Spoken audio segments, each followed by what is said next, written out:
Depois de tirar Vitor Pereira do Corinthians, o Flamengo está de olho em Anderson Talisca, velho sonho do Timão. Vídeo de hoje do canal do Nicola repercute a informação. Conversei com o Anderson Talisca.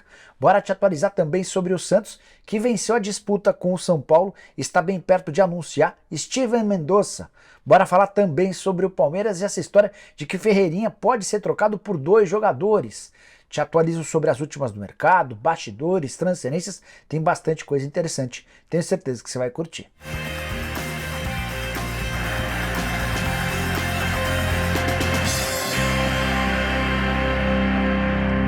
Fala aí pessoal, me chamo Jorge Nicola, jornalista esportivo. Para quem não me conhece, trabalhei em Diário de São Paulo, ESPN, Rádio Bandeirantes, Bradesco Esportes FM. Atualmente tenho um blog no Yahoo, uma coluna no Super Esporte e aqui deixo você super bem informado sobre as coisas do seu time do coração. Para não perder nada, só apertar esse botãozinho vermelho de inscreva-se, se deixar um like também a gente agradece bastante, beleza? Bora contar que todo esse conteúdo é um oferecimento de 1xBet, a casa de apostas esportivas que te prepara sempre, de segunda a segunda, sempre as melhores opções do mercado. Nessa terça-feira, 4 jogos da Copa do Mundo, é a última rodada da fase de grupos. Ao meio-dia tem Equador e Senegal. Se você acertar o resultado desse jogo, vai faturar uma grana porque as cotações são ótimas. Tem ainda Holanda e Catar, com Holanda bastante favorita. Vitória dos holandeses pagando 1,23. Às 4 da tarde, os jogos que fecham o grupo B. País de Gales e Inglaterra, vitória da Inglaterra paga 1,48. Irã e Estados Unidos, jogo muito tenso, em que o vencedor vai garantir vaga na próxima fase. Vitória do Irã paga R$ 4,02, o empate paga R$ 3,56 e a vitória americana garante R$ 2,05. Você sabe que para apostar na 1xBet é super simples, só pegar o link que está no comentário fixo, faz seu cadastro por lá e na hora do depósito não se esqueça de usar o cupom Nicola para ter direito a 100% de bônus em cima da grana que você depositar. Bora começar o vídeo com o tradicional giro de notícias e a primeira informação é sobre o Flamengo e Vitor Pereira. Técnico português que já concordou em trabalhar com o Fla, agora tenta convencer os homens do futebol a permitirem que sua comissão técnica tenha até 10 integrantes. Seriam 3 auxiliares, 2 preparadores físicos, 2 fisioterapeutas, 2 analistas de desempenho, além de um preparador de goleiros. Bora contar também que Ángel Romero se despediu nessa segunda-feira do Cruz Azul. Ele e o clube mexicano usaram as redes sociais para agradecer pela parceria. Foram 2 anos jogando por lá. Agora o Romero está livre para ser anunciado como reforço corintiano. Ele já se acertou com o Duílio Monteiro Alves por um vínculo de 2 temporadas. Vai ganhar entre 400 e 500 mil reais mensais. Bora contar também que Gustavo Blanco, lembra dele? Volante que surgiu muito bem no Atlético Mineiro. Encerra em 31 de dezembro o contrato com o Galo. Esse vínculo não será renovado e a tendência é que ele permaneça no Vitória, para onde se mudou nesse ano e até agora não conseguiu jogar desde abril. Tenta se recuperar de uma lesão. O contrato novo vai ser de produtividade e ele vai ganhar de acordo com o número de jogos. Torço bastante para que o Blanco possa se recuperar, jogador que tinha enorme potencial. Quero falar sobre o Flamengo e Vissel Kobe, time japonês que acaba de oficializar a compra do Tuller, pagamento de $1 milhão.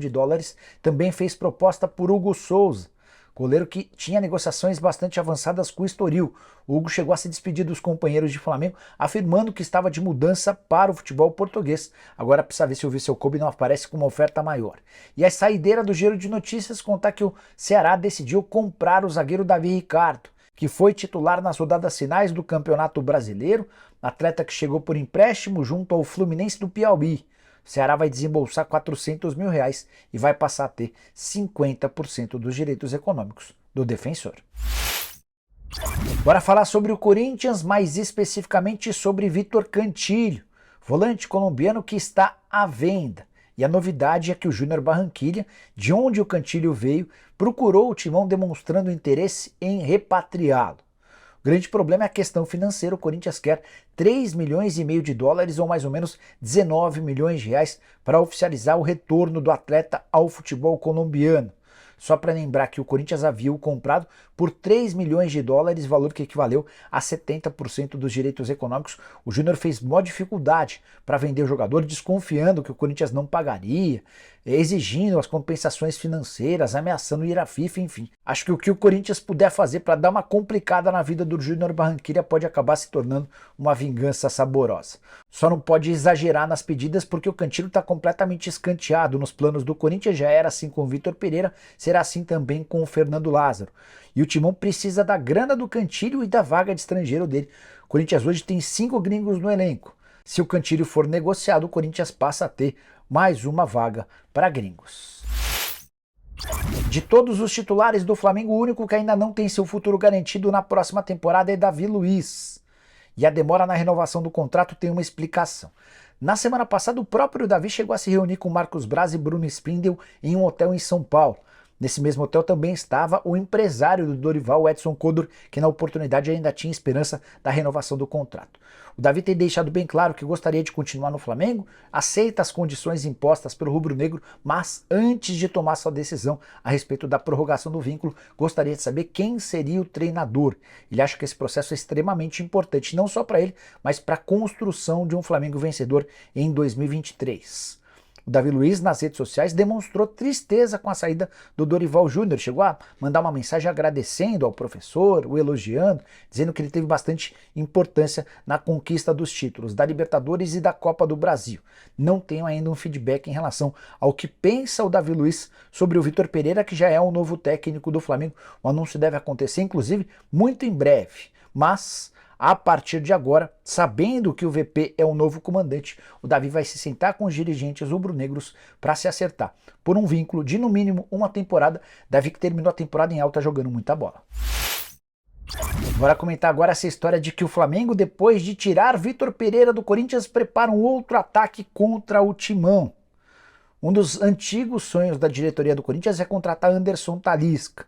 Meio atacante de 28 anos de idade que atua no futebol saudita, ele joga no Al Nassr. O Talisca sempre pareceu muito dividido entre jogar no Bahia, clube que o revelou, ou no Corinthians, seu clube do coração, para quem ele torcia na infância. Nas últimas horas surgiu a notícia de que o Flamengo, com a chegada do Vitor Pereira, quer enfatizar a negociação com o Talisca, para fazer dele um dos reforços do Mundial de Clubes, que deve acontecer entre fevereiro e março. Sou extremamente fã do Talisca, acho que joga demais. Seria titular mesmo no ótimo time do Flamengo. É um meio atacante absolutamente diferente daquele que nós temos no futebol nacional. Mas, em meio a toda essa turbulência entre torcedores do Flamengo, do Corinthians, que passa inclusive por jornalistas que cobrem os clubes, por torcedores declarados, influenciadores, enfim, o bicho está pegando. E em cima dessa história, a possibilidade de o Talisca ser contratado pelo Flamengo tornou ainda mais quente esse caldo entre torcedores de Flamengo e Corinthians. Conversei com o Talisca, ele está fazendo uma pré-temporada junto do time dele em Abu Dhabi, pré-temporada de 10 dias, porque na sequência o Campeonato Árabe vai ser recomeçado. É importante contar que ele tem contrato no Al Nassr até julho de 2024, avaliado em 13 milhões de euros pelo Transfer Marketing. Já contei para vocês que o salário dele é de cerca de 5 milhões de reais por mês na Arábia Saudita. Negócio hoje é extremamente complexo. E o Talisca chegou a dizer o seguinte para mim sobre a chance de o Flamengo tê-lo procurado. Abre aspas. Não estou sabendo de nada, pelo menos até agora não chegou nada para mim. O Talisca também me contou que tem a intenção de voltar ao futebol brasileiro em breve. Talvez nem haja necessidade de esperar até o fim do contrato, mas na próxima janela de transferências, a menos que surja uma proposta extremamente benéfica, é bem difícil disso acontecer. Talisca tem a preocupação de fazer o pé de meia para garantir o sustento dele, de seus familiares, talvez até para as próximas gerações. Passou bastante dificuldade, infância extremamente humilde. Até por isso ele sabe toda a importância de ter dinheiro em casa.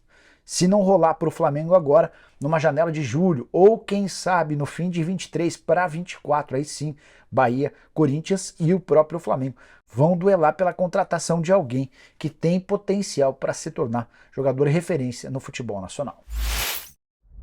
Hora de falar sobre a disputa entre Grêmio e Botafogo pelo atacante paraguaio Isidro Pita. Atleta que foi um dos poucos que se salvaram na campanha do Juventude, time gaúcho rebaixado para a Série B. Pita esteve por empréstimo, pertence ao Huesca, que é uma equipe da Espanha. O contrato de empréstimo já terminou, o Juventude até tentou contratá-lo, mas o Pita descartou tal possibilidade. Na semana passada surgiu um boato forte de que ele estava se acertando para jogar no Botafogo por empréstimo de uma temporada.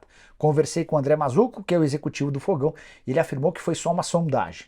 Nas últimas horas, no Rio Grande do Sul, a especulação é de que o Grêmio ultrapassou o Botafogo e pode anunciar o Pita muito em breve.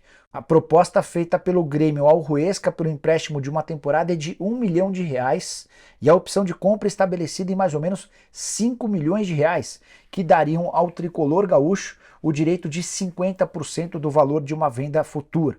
Prometo ficar de olho nessa história para contar o desfecho do centroavante de 23 anos de idade, que imagino não seria titular nem no Grêmio, nem no Botafogo, mas pode servir de uma aposta barata para um futuro não tão distante. Bora falar agora sobre Steven Mendonça, muito perto de virar reforço do Santos. Ele era pretendido pelo São Paulo, uma das prioridades de Rogério Ceni para 2023. Você sabe que o tricolor passa por dificuldades financeiras. Venho contando para vocês nas últimas lives que o nome do Mendonça foi descartado por causa da questão financeira. Ganhava no Ceará R$350 mil por mês. Começou a conversar com o São Paulo por uma cifra de 600 mil mensais e na última oportunidade em que falou com os dirigentes do tricolor pediu 700 mil por mês. Foi o suficiente para que o São Paulo descartasse. Haveria ainda a necessidade da compra dos direitos econômicos. O Santos entrou na parada e deve anunciá-lo muito em breve. Conversei nessa segunda-feira com o presidente do Peixe, o Andrés Rueda, e perguntei se já dava para cravar o Mendonça na Vila Belmiro. Ele disse que costuma fazer esse tipo de confirmação apenas depois da assinatura do contrato.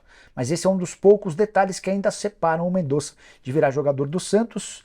Tudo apalavrado com o Ceará. O contrato do Mendonça com o Santos vai ser de 3 anos e o salário vai girar na casa dos 700 mil por mês, incluindo também direitos de imagem e luvas. O Peixe vai desembolsar uma grana para comprá-lo do Ceará. Recentemente o vovô havia recusado $2,5 milhões de um clube saudita. Não imagino que deva fugir muito dessa cifra. O colombiano tem 30 anos de idade, segunda passagem por um clube paulista, jogou em 2015 no Corinthians. Mas a temporada de 2022 foi de longe a melhor da carreira dele, 50 partidas e 20 gols marcados. Para mim, um baita reforço. O Santos começa com o pé direito a temporada de 2023. Mendonça tem potencial para repetir aquilo que fez o Marinho recentemente com a camisa do Peixe. Bora fechar o vídeo para repercutir mais uma vez o nome de Ferreira, atacante do Grêmio, como possível reforço do Palmeiras. Venho dizendo para vocês que o negócio não existe, que o nome dele não é especulado, mas cada dia surgem mais novidades envolvendo o Ferreira e o Palmeiras. A última, que vem do Rio Grande do Sul, dá conta de que o Grêmio teria oferecido ao Palmeiras e a negociação estaria avançando no seguinte modelo. O Palmeiras recebe o Ferreira e manda em troca o atacante Navarro e o também atacante Breno Lopes. Troca por empréstimo ou em definitivo, caberia ao Palmeiras escolher quaisquer uma das condições. Fui checar com a minha fonte do Palmeiras, que já está ficando irritada com essa história. Essa pessoa falou: Nicola, não há nenhuma negociação envolvendo o Ferreira. Se você for pensar direitinho, não tem muito cabimento mesmo, né?